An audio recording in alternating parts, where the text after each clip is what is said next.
নবী করিম সাল্লাল্লাহু আলাইহি সাল্লাম বলছেন, যেই বান্দা যেই বান্দি দিনে 100 বার করে পড়বে সুবহানাল্লাহি ওয়া বিহামদিহি।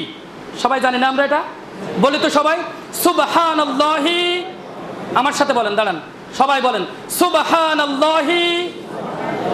জোর আছে না? সুবহানাল্লাহি ওয়া বিহামদিহি, সুবহানাল্লাহি ওয়া বিহামদিহি, সুবহানাল্লাহি ওয়া বিহামদিহি।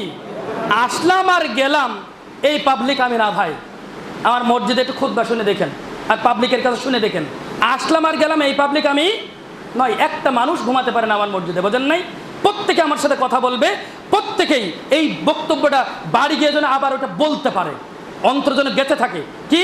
সুবহানাল্লাহি ওয়া বিহামদিহি। নবী করিম সাল্লাল্লাহু আলাইহি সাল্লাম বলছেন, এই জিকিরটা যেই বান্দা যেই বান্দি দিনে 100 বার পাঠ করবে, তার সাগরের সমুদ্রের ফেনারসের পরিমাণ ও গুনাহ থাকে যদি, তাহলে সেটা আল্লাহ রাব্বুল আলামিন ক্ষমা করে দিবেন। সুবহানাল্লাহ।